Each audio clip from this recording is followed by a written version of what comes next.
Opisyal na pong inanunsyo kagahapon ang laban po ni Marlon Tapales at ni Naoya Inoue at syempre excited po tayo at syempre ito isa sa pinakamalaking laban. Pero may mga nagsabi rin na ito daw po ay isa sa pinakamalaking mismatch. Totoo ba yan? At pag-uusapan din po natin kung may Pilipino po sa undercard. Actually meron po, no? Dati main event siya, ngayon undercard na lang po ang angas. I-explain ko yung detalye bago po kayo magsalita. Handa na ba kayo? Here comes the boom boom pow. Powcast Sports. If you're new here, don't forget to subscribe and hit the notification bell. This video is presented by sportsplus.ph. Ito po yung picture po ni Naoya Fukuda from Japan and credit to him. At ito po yung press release po na sinend po sa atin ng ESPN about the official announcement of the undisputed fight between Naoya Inoue and Marlon Tapales. At nakita ko na rin po na itong si Marlon Tapales ay excited na rin dito sa laban na ito. Marlon Tapales, sabi niya dito, it's attack time! At syempre, balita rin po yan sa iba't iba pong news dyan po sa buong mundo. No? Boxing Scene, Bad Left Hook, ABS-CBN. At syempre, siguro tataka kayo, undercard si Angas. So po, totoo po yan. Ito po yung so far mga lalaban po dyan. Ano? Ito po, no? So kung titingnan po natin, ito pong laban na ito ay magaganap po sa Ariake Arena sa Tokyo, Japan, and i-cover po sa Amerika sa ESPN Plus. Talagang napakalaking laban ito. Naoya versus Marlon Tapales, ano? For division. I'm sorry, 4 belts po and the second division po, no? At titingnan po natin sa pangatpulong linya po, John Paul Gabonilas, ang angas po ng Cebu ay mapapalaban po kay Kanamo Sakama. At ito po ay 8-0, no? Grabe itong Kanamo Sakama, no? Medyo bastos pakinggan pero magaling po yan.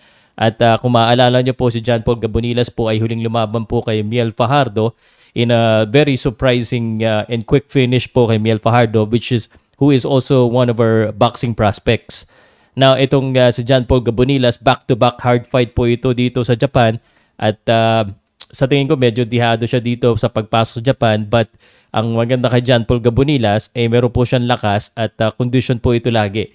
So, congrats dahil malaking exposure ito kay John Paul Gabonilas being in the biggest stage of boxing and being showcased in the USA. If he wins this fight against Kanamo Sakama, Kanamo siguradong mas sisikat itong si John Paul Gabonilas. And this is a big comeback fight for John Paul Gabonilas. Now, let's talk about Marlon Tapales and Naoya Inoue.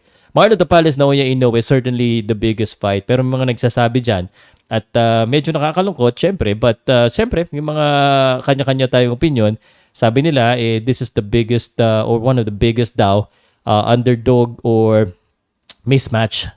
Sa aking paniwala, hindi naman po. I think Marlon Tapales is a live underdog at may laban po siya. Kasi ang pagkakaiba niya po doon sa mga nakalaban po ni Naoya Inoue, especially po yung dalawa, yung Paul Butler po tsaka yung Fulton, wala po mga lakas yun. Marlon Tapales may lakas at ang pinaka-importante ay may tapang. At just to remind each and everyone, this is not the biggest odds or mismatch na sinasabi nila because Mike Tyson fought Douglas in Japan at natalo pa nga po si Mike Tyson. So, there's a chance and may gulat po. At yung team ni Marlon Tapales, I know it's working hard para gulatin ang mundo.